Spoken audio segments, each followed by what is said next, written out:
Do not attempt to adjust your speakers. The sounds that you're about to hear are various sounds that come from a human's mouth. So this is what we came with.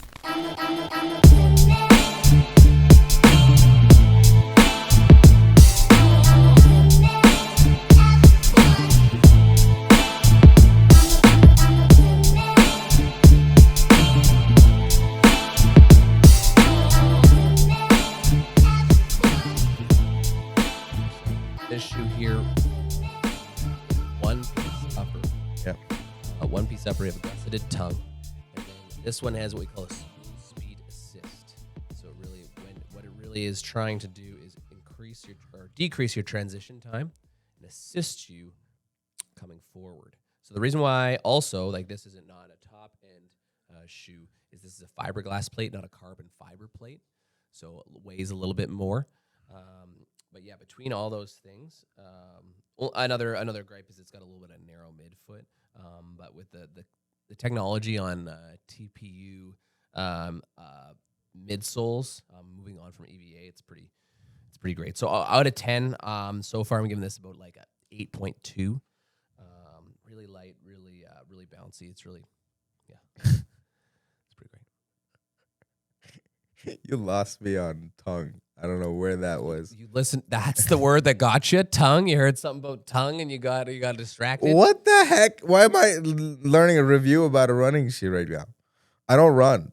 I don't do that. I thought our listeners would love to know That I don't run, or about the shoe. I don't think they had to guess. I think they already figured that out on their own. We just wasted 2 minutes of the podcast time talking about a dang It's shoe. Come on, the Mizuno Wave Rebellion Flash 2. It's one of the hottest shoes in the market. Just kidding.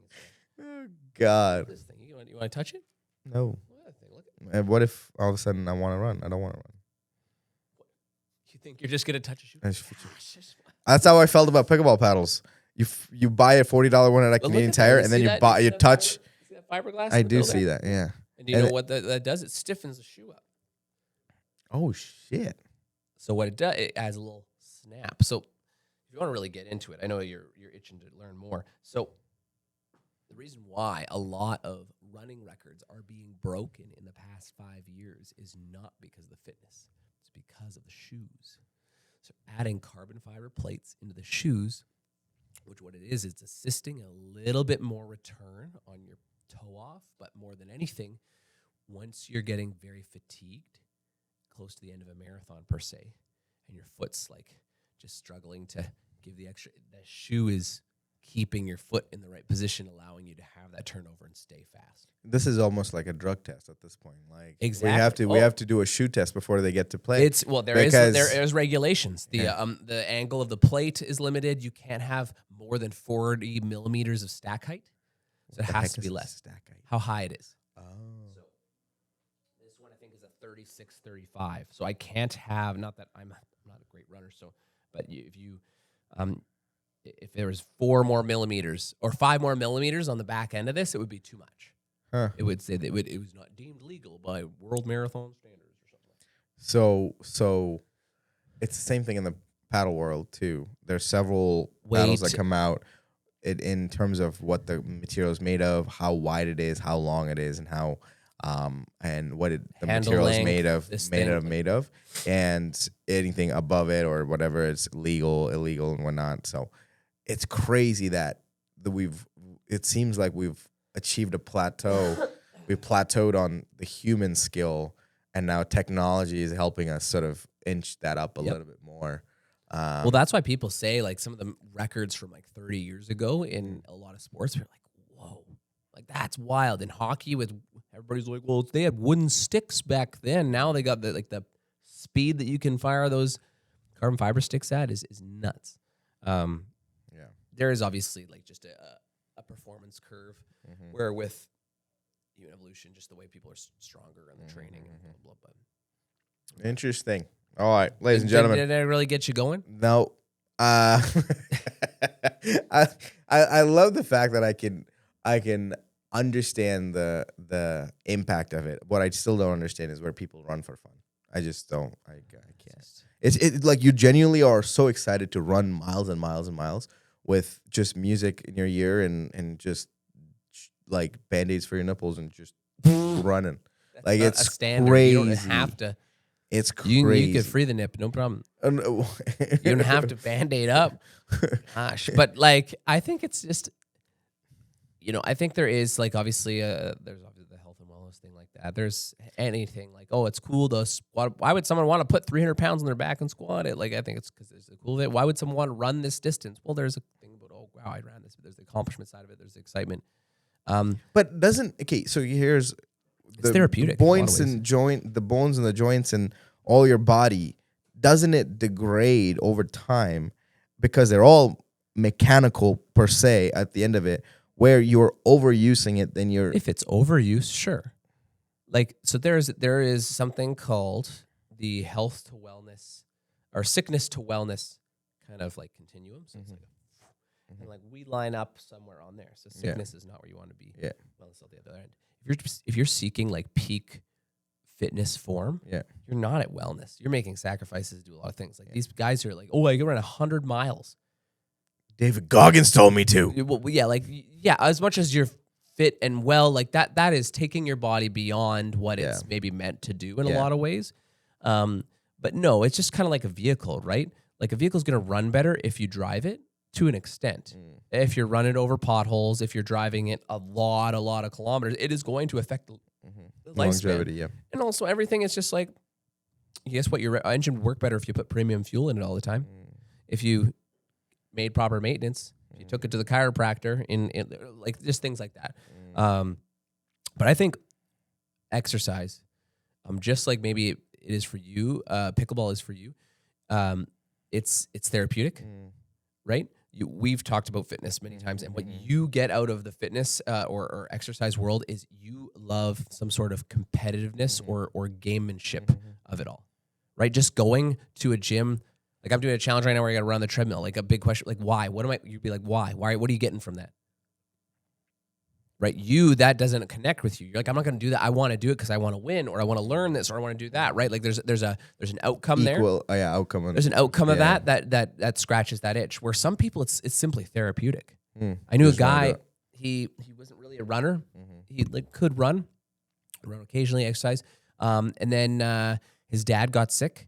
And his dad, he had to take care of him all the time. He went on leave from his job, take care of his dad, and then every night, once I'm not sure if someone was home, but it was just to watch him as he went to bed, whatever. He's like, I'm just gonna go for a run. He just needed a break to get out of the house, get out of the space, and he'd go run 10 miles every night. Guess who got really stinking fit really quick, right? But it was less about that. It was just the therapeutic, out of my space. Just breathing, whether it was listening to music or listening to nothing, right? Yeah. Talk to anybody, that can be it. Well, Forrest Gump proved it not long ago. Forrest Gump? Yeah. So. Yeah, I don't know. It excites me, especially when people go, hey, I couldn't do that. Running is a really easy one where it's like, I really struggle with this. If you just do it consistently, not even hard effort, how much better, think about the other way, how bad do you get at pickleball when you haven't played it in a while? Yeah. Golf, you get a lot better at golf if you swing a golf club more. Yeah. And it's just like, oh, wow. And some days aren't going to be great. Yeah. But one of our, if you've seen Nicole, one of our old employees, she's starting to run and she's loving it all of a sudden, a year and a bit ago. And she's like, I hate running. I just can't do it. I struggle with it. And now she's running regularly and she's loving it and improving it. It's neat. That's cool. Sorry. That's my trainer popping out here. Episode number what? 43. 43? Episode, well, ladies and gentlemen, welcome to episode number 43 of For the Record podcast. Are we going to have a big party on number 50? 50, we better be having a big party.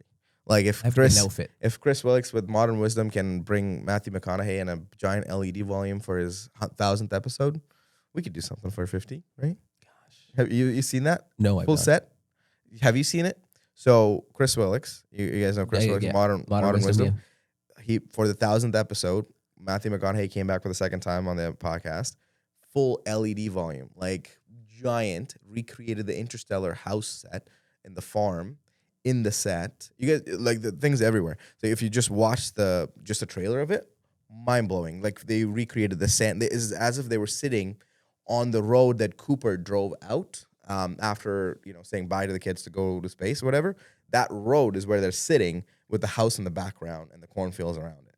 Wild stuff. And it was beautiful. It was just a really nice one. And then a lot of their DP, his name is Ben, he showed a before and after, like how it all started, was just 3 cameras propped up on like IKEA shelves and like tiny little things to prop it up on inside a 4x3 office. That was like episode like 7 or 8. And then now, episode 1000, they're like sitting in this giant volume with Matthew McConaughey in there. It's just a crazy. It's like it's possible. It's possible. Hey, we'll keep this going past 100 and 150. You know, it's possible. I got new pants for this episode.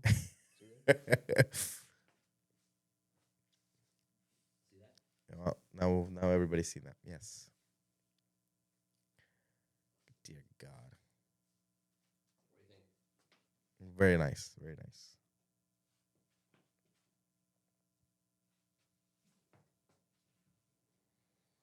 Yesterday. New pants dance. Yes. Hashtag new pants dance. Yesterday, when he had to come out for Singaporean credit unions. So we had a family feud night. He was your makeshift Steve Harvey. I wanted him to paint his face black. He didn't want to do that. He came out to Family Feud music. Pause. The person who booked me, who we know quite well, was not there. So the boss and the kind of the management of it, they didn't know what they were getting. They had no idea. They had no clue. So there's this. We'll maybe have to dub over the music with his fancy ass jacket, big and suit. Then just nice jacket, runs out. Family Feud music blasting, walked up right into the middle of the stage, and then did that.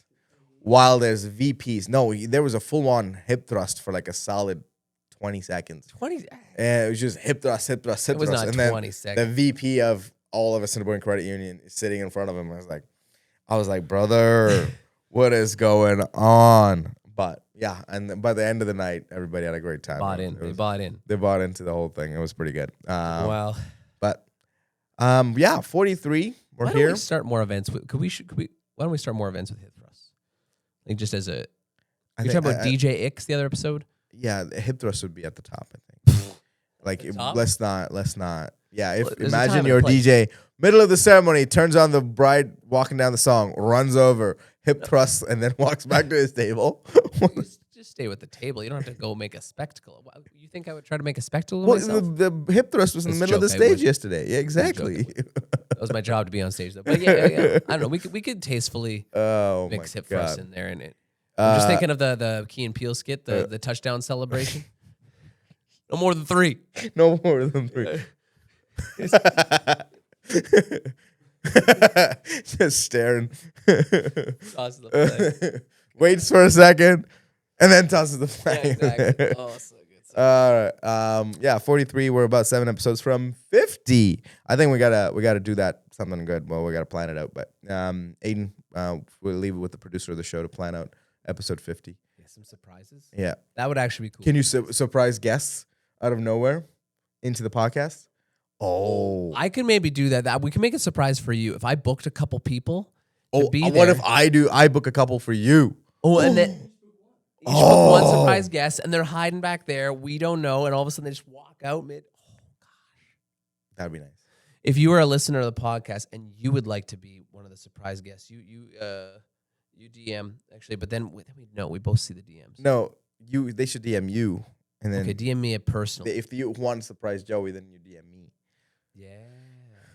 That's a great idea, okay? If you want to surprise me for 50th episode. Watch just crickets in the DMs. There's nobody. No one. You're going to get so many people. I love it. It'd be like just our one listener in Ghana. Oh, my God. Can you fly me out? That'd be amazing. Folks, I bet you didn't know. Trident does photography. Here you were sitting at home thinking, that Trident company, Trident Event Group, they do DJing. You might know we do film, but we do photo as well. Hey, we want to be a one-stop shop for all things wedding, all things events for you guys, commercial events, like I said, weddings. We got photo. We have some fantastic photographers here that want to be there for those special moments. capture all those details, the ceremony, reception, the dance, the party. We're there for all of it. So if you want to just see something that we have done in the past for weddings, if you want to see some of our future stuff, anything, just reach out to us through social media. We want to get you some galleries, give you some examples of what we can do for photo for your guys' events. So contact us, Trident Event Group. We ain't just a DJ company. So episode 43, what are we talking about today? Well, There's a couple topics. there's a couple topics, but the one big thing on all of our minds just happened. Mm-hmm. It's the biggest thing. Phenomena. Yes. Phenomenon. Pop culture moment. Life of a Showgirl was released, and people are losing their damn minds. And he is Losing their minds. Yeah. I was in Victoria when it came out, and like this, all the radios were talking about. I only listened to 5 songs on my way to work. I couldn't finish out, but oh my gosh, so good. People making it's taken over people's personality. Yes, and I listened to it literally the midnight it's releasing because it's midnight Eastern time. So 11 o'clock, I'm driving in the car, and Sirius XM's on, and the Fate of Ophelia or whatever the song is. Yes, it's blasting on there. So, yeah, I think it is everywhere officially. And from a DJ perspective, I don't think any song is danceable, but neither was. So frustrating. I was telling people about this. Like, but neither was Love Story though. Like, it's not danceable. It's like sing along. It just has a little bit of cult following with it, but like I think it's a great album. Yeah, I really like it. I'm not Swiftie diehard or anything like that, but I love this. I love this album compared to past albums.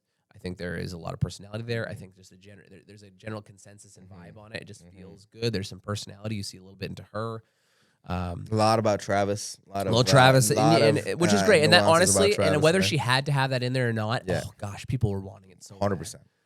They wanted to know all things about him. Absolutely. And they got everything. Plenty everything of information. More than they, well, actually, probably a lot of people. The lyrics, you have to go down deep in the lyrics, and then they are all in there. It's all there. But there was, I think, 11 songs in there. 12. I think there's a dozen.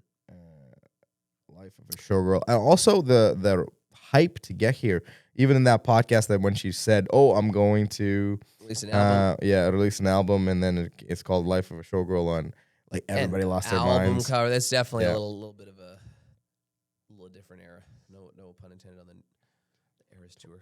12 songs in there. 12 songs, 41 nice minutes. Which is a nice amount It's of a songs nice in an amount of album. songs. 10 to 12. That's how long an album should be. I hate when. And she made 23 songs. And she made a whole movie about it, the 80-minute movie that came out from behind the scenes of the whole recording of the album and everything else. And that made, I think, like they said, $30 million in the opening night or something like that. It was just like wild. The numbers are crazy. But 2006, Taylor Swift is 2026, 20 years has changed this woman to stardom. It's crazy. It's pretty impressive. But yeah, that's all over things. But from a music point of view, I think we'll let it simmer a little bit more and see. I think by this time spring rolls around, there'll be some songs that it's kind of stuck around and might be. Yeah, The Life of a Showgirl with Sabrina Carpenter was a pretty good song. Yeah, that was pretty good. Pedophilia is kind of the standard or the main. That's the first song in there. The main one that people are. Yeah, it's on the one that made the radio. Yeah. So that's the first song I heard too when I was driving. 11:06, Fate of Ophelia was on. So I was like, okay. But yeah, that's if you've been living under a rock, now you know. Yeah, nothing really stood out. Like I don't know. I remember listening to it and enjoying it. I think Fate of Ophelia is the right song for it to be kind of like the statement piece. And then it's like if you're really into the fandom, you can dive into the other ones. But that's the one that I've heard most commonly on the radio. It's been a couple weeks now of that. So outside of that, my next topic that I wanted to talk about was maybe slightly controversial. Kids at weddings. Again, there's 2 ways you could take this. But what do you think about just guests and their kids at weddings? And the reason I bring this up is because I've seen versions where they're there, it's great, but middle of speeches, they're running around like crazy. And the parents are like, I gotta control, but I can't because speeches are happening. I don't want to get up and walk around. He's got opinions. I don't dislike kids at weddings. I don't dislike it. So in like you're okay with them. I'm very okay with it. Okay. 3 things. There's some contingencies here. If you think of the reasons why it might bother someone or bother us, event, here's the big one. You can't have someone who barely can walk be your flower girl. And there's just somebody's actually carrying the flower girl into. It's wild how many, there's got to be an audition process, age minimum. There's something. I understand there's, but they're like, oh, I just love my niece to be my flower girl. Your niece is not even 2. Forget not even 2. Your niece is 7 months old. Down on the stroller. Yeah, it's just not a fan of that. One, because the unpredictability. I just really hope nothing goes wrong at my ceremony, but I've got a 1.5-year-old walking the ring down, and then I involve my 2 cats and my cousin's hamster as the it just serious. Cousin's hamster. Yo. People love their pets, man. I we had a cat. They were hoping to walk the cat down the aisle and a couple of goes, no, they just got the brother of the groom to carry the cat, and it's it's funny, but I hope everything goes smoothly. Yeah, you can with half a zoo walking down the aisle. I don't know. Freaking Noah's Ark over here. You can definitely make things go a lot smoother by ex-nang, pets, kids. There's a lot of things that you can do. I just love when I'm talking. They're like, I really hope this. I'm like, you really hope that because you're worried about something. Mm-hmm. I really hope Uncle Dan doesn't get too drunk before he MCs the wedding. Is Uncle Dan known for getting drunk at the wedding? And you're just crossing your fingers and hoping. Yeah, last one he did. He got pretty crazy. Oh, my God. And so then you trusted him again? Your quarterback that just threw 3 interceptions last game? You know what? Let's just toss him right back in there. Literally. Let's just toss him right back in there. Oh, he threw an interception? I can't believe it. No. So kids that might you got to know with kids if you're involving them in your day that they might disrupt, distract, take away from what's going on. Second, you have to realize that the dance floor environment will change. Mm-hmm. That's fine. Mm-hmm. You know what? I don't mind watching a little 4-year-old at his first ever wedding breaking it down on the dance floor, just partying hard. It's great for video. Get so excited. I don't mind that stuff at all. Nothing wrong with that. Yeah. But, it's just gonna change. When you have people that are coming up to me, they're like, "Can you play Shake That Ass by Eminem before 9 o'clock?" No, I can't. I cannot. Yeah. So how do you tell parents? Let's say if I'm on the camp of don't bring your kids to a wedding. Okay, I would definitely tell parents and my friends it's to be like, okay, yes, you have a kid. How about you leave them with get a daycare? To do that, though. People are like, oh, I can't tell them not to bring their kid. There's some people who are like, for the love of God, please, I want an excuse to go out with my husband and not bring my 3 kids with. I would love this. I will get a babysitter. No, well, here's the thing. I don't expect a gift from you. I just want you and your husband to be here, right? Sure. You and her husband, whatever money we're going to put a present, put it in your daycare. I don't care. I don't need gifts. We don't need gifts. There's no registry. Just I want you there to have fun with us and take a night off from the kids. Make this a date night. Make this that's what I would go for. And I'd be like, let's just not bring the kids. But how do you tell parents not to bring their kids if what's the language you would use, or how would you put it on an invite if you're going to tell them not to bring their kids? No kids at this wedding. That's what you put on the invite. You just say no kids. And then when they ask you, hey, so by no kids, did you mean like No kids. no kids. But like if you want to put an age, you want to do that, like just the invite. You don't even have to say no kids. You put the invite specifically to the people. Yeah. Like Not family, right? not family. So I would say I would definitely put it in the invite. It's like we want this to be or something along the lines of we want you to have a great night and a night and off. your kids are gonna ruin it. No, sorry. What? They're not. I want you to have a great night and celebrate with us. So we're asking no kids, right? So and then along those same lines, no presents, no gifts, please. We just want your presence. You know, that's sort of on those lines is how I would take it. Because again, if they're traveling already, they're spending money, right? Now, if you're traveling, you have to worry about the kids and the food and everything else and the stay, all that stuff. Like if you leave the kids, cool, it's great. Like you come out, have a great night, and we go home, right?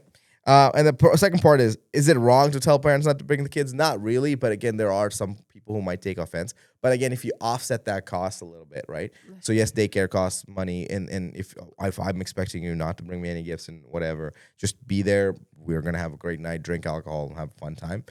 I feel like that's a good way to offset some of this stuff. But if you do bring your kids, how are you gonna control them when they're running around middle of speeches? That is just that is just the risk you run. And does it ruin a wedding? No, it doesn't. But if the dad is sobbing, talking about his daughter while they're sitting in the toast, and the kid's like screaming, running around. Have you ever been to church? No. Been to church, Rhoni? I haven't been to church. You ever been to church, Aiden? Okay, so this happens all the time. Dear Lord, thank you for this day. Thank you for this. Yeah. You hear something like that. There's a cow in the church? Yeah. Yeah, there's a child cow in the church. So what churches do, they have like a nursery or an area for mothers to bring their kids or to just have someone designated to babysit the kids. That, I think, is a wise idea. So if you at a wedding, yes. At a wedding. Like just say, hey, like you're probably there. There's probably like a room. Kids area or something like that, a room. You just hire your nephew that's 14. 15 niece, and they get to them. They'll babysit the 6 kids. They're there for the dinner, and you just take them off. I don't. But, so that's what I mean. First dances, especially, you're dancing, and the kids are just across the dance floor. It's just a risk. They're just high on sugar and candy, whatever they had, and then just run around. It's just a risk, and if you want to take that risk, you can take that risk. That's all it is, and some people are willing to take that risk. Just like outdoor weddings, it's a risk. Guess what? Because weather happens. You're willing to take that risk? Because outdoor weddings are freaking awesome. The weather lines up right. Gosh, it's so great. Just to be outside and with your people, open air, the environment, like an open air dance floor. Annie in Colton's was so good. I saw some of the videos. Some of the videos there, yeah, exactly. If it lines up, oh gosh, that's so cool. So I don't know. I don't know if there's a right or a wrong answer. It's just a preference. You just like anything, you got to realize the risk that you're taking with certain decisions you're going to make. Now, within all of this is also the fact that you as a couple, and if you have kids, your kids are allowed versus your guests. So if you have kids, then you can't expect them not to. Well, do you think people would have something to say about? Well, your kids come in, but it's my wedding. Well, yeah, I know. that actually, ladies and gentlemen, that's the thing. If you talk to Shona, I love having this conversation with Shona. Because Shona, she's grown to just be a little more cutthroat on invites and all these things like that. She's like, look, it's your wedding. That is really what it comes down to. You got to realize that you can do whatever you want. Yeah. I love when people in consults ask me, like, what would you do? Like, I don't like that question because the way I would do my wedding is not the way you would do your wedding. Sometimes it's due to a lack of experience. They just haven't seen a wedding, a wedding or a lot of those options, and I'm able to be a resource for them that way. But it's your wedding.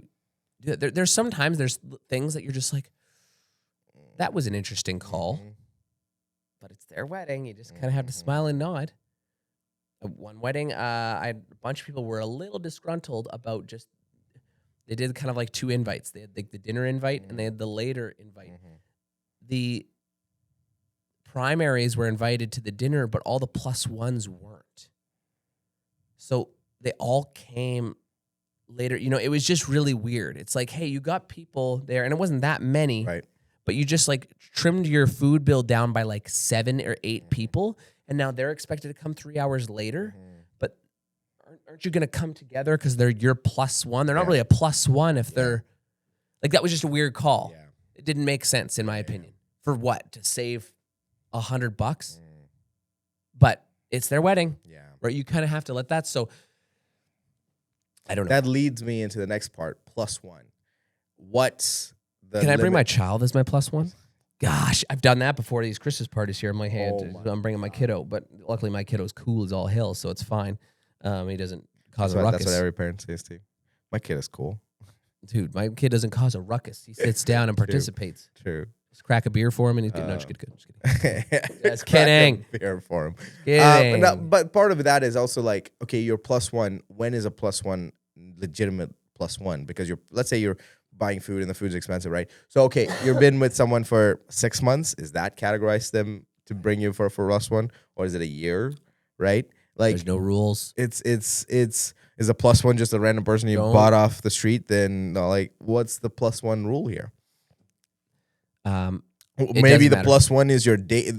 So let's say you invite someone and then they bring a plus one and that's their date night or whatever, like at a wedding. Some people just want that. Some people are okay with that. You are allowed to bring a plus one and you just do that and that's fine. Like you are assuming the risk and the payment of that. Like there isn't how long do they have to be? Like you're gonna put that on an invite?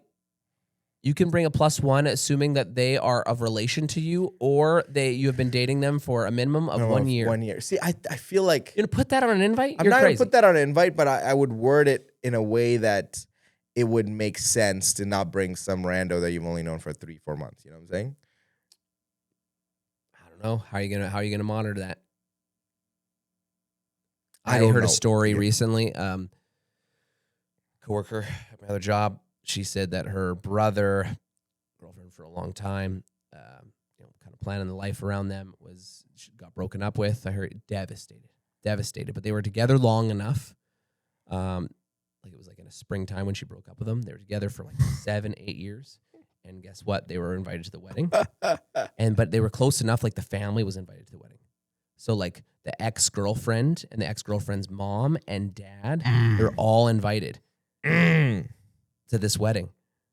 So then no one really said anything. Like they were still in good terms. Like even like it was one of those things where like as they were young enough, like the parents of the ex were like, hey, like still checking in on that. Like they were really tight knit, but he was dead. Anyway, so he decided to bring, I'm not sure if he paid someone, bring a girlfriend, like just to stick it, like just a bombshell 6-foot model. Like their name was something like, talk about petty after 7 years of being together. Oh my petty, God. petty. But like something like super exotic. Like, I don't know. Her name was like Chrysanthemum or something like something like that. No, like for real. It was something crazy like that. Like just this like Amazonian beauty. It was in all the family pictures. Oh dear God. All the things and just stuck it to this. Yeah, like so petty. But yeah, I don't think they knew each other that well, but it's now like a running joke 20 years later. They're just like, yeah, remember when Chrysanthemum's in our family pictures there? I don't know what's it was funnier. Aphrodite. Aphrodite was the name. What? Aphrodite was the name. Yeah. Like, brother. Crazy. Sounds right? like a new fucking mineral on a... No, it's a goddess. Aphrodite is the name of a goddess. On the periodic table. Yeah, exactly. Helium, hydrogen, Aphrodite. Yeah, Aphrodite. Oh God! But I genuinely think yes, you're right. It has to be up to you choice as a couple. Okay, if you want kids or not. But it's also up to us to let you know the pros and cons of yes having a kid or not having a kids at the wedding. It works both ways, but you know that there's a bit more work either way. It's like not going to ruin your day. It's not. It's not. People talk about all the time. Oh, do I want to have kids? Do I want to have kids? You guys want to have kids? You know, maybe not. Whatever. You don't know. Like if you have a kid, it's not going to ruin. It's not going to ruin your life. You have a kid, and it's going to change things. And there's possible risks, and you just have to work with those things. It's about what you prioritize again. And okay, you want nice photos, nice videos, and everything else about the whole day. Then maybe you're going to pay because more you're going to pay like, because you're gonna have to understand that kids are not like, they're not gonna sit there and control the kids. They're not gonna make noises. They're during the toasts and ceremony, there might be, there's little noises, blurs happening. That's something you get used to, the fact that you're gonna have a kid kids at the wedding, right? So if not, then cool. But you have to understand, okay, what are you giving up? So what are you telling the parents, and how you're gonna have, how many people you're gonna have? Are they gonna be okay with it or not? So those are things that you have to handle. And either way, I think majority will understand what you choose, but at the end of the day, the choice is yours. You have to choose, and you can't choose one thing and want the other thing on the day of, because then you realize, oh shit, I made a mistake. Yeah, I really want everybody involved, but I want it to be, I don't know. You can't have everything. Yeah. You have to prioritize. Yeah. And 9 times out of 10, it's still an awesome day. Mm-hmm. So, I want to tell you, so kids or no kids, I don't know. I think I generally still aid on the side of no kids, just from a risk standpoint, and just from, I always say, like, people are like, oh, I can't expect my cousin who has 4 kids to just, like, yeah, you can. Mm-hmm. You can expect them to do that, and they might thank you. Yeah. How many times do you think they get a mom and dad night out? 100%. Probably never, because they got 4 kids. 100%. 4 kids. That's a lot of kids, man. I have a client, she has 4 kids. 4 kids under the age of like 7, just friggin' ripping around all the time. Oof. Yep. She had Under the age of 7, 4. Jesus well, it was Christ. 4 under. She's got 4 in 6 years, I think. Yeah. Yeah, and that's I just love hearing talking chaos about in the house. talking about the chaos of life. I'm like, you did this to yourself. Mm-hmm. You did this to yourself. But I love my kid. I know you love your kids. No one is. You know yourself for sure. Like, in the back of your mind, there are days you want to pull out your hair and just not care about a single thing. Yeah, we all need those days. We all need those days. But that's episode 43 of For the Record Podcast. 43. He's got the shoe back on again. I was just fiddling with it. Let's see. But kids or no kids, everybody is open to the alcohol. No, kids are not open to alcohol. Not the kids. You the just parents. said no. The parents. Kids. No, Kids don't drink. Don't do alcohol. Don't do alcohol. Don't do alcohol. Second note. Do you remember the first time you had to make the connection as a kid, where all the commercials of "Don't drink and drive," and you saw your dad just take a swig of his coffee while he's driving? You're like, oh damn it! Like, I remember every kid has had that moment at some point. You're like 9 years old. You're like, what? My dad drinks and drives all the time. Yeah. Unique way of saying alcohol. Shots. Or most popularly in Manitoba, a little shot ski. Do you get excited when you see that? 3 shots on a ski. 3 or Same more. thing. Heck, I've seen like a 6. How long is that ski? You're just getting a little tight in the shoulders and shit. When you're drinking like that. And then try not all take it at the same time. Try not to. It's a team effort. It's a team sport. effort. It's a team sport. Yeah, I've seen multiple. Mm-hmm. 5 or 6 in one ski. That's pretty crazy, right? That's a lot of Shots, man. Shots. Shots. There's been a couple songs made about it. Yep. Ladies and gentlemen, that was episode 43. Thanks for watching. Thanks for listening. Thanks. And if you do listen to it on Spotify or Apple Podcasts, please leave us a review. Give us 5 stars. I know some of you are listening. As our the gentleman in Ghana, please leave us a 5-star if you can. Thank you.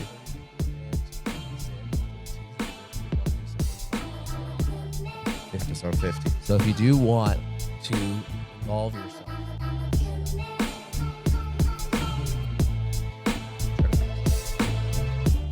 All right. we out. Ciao.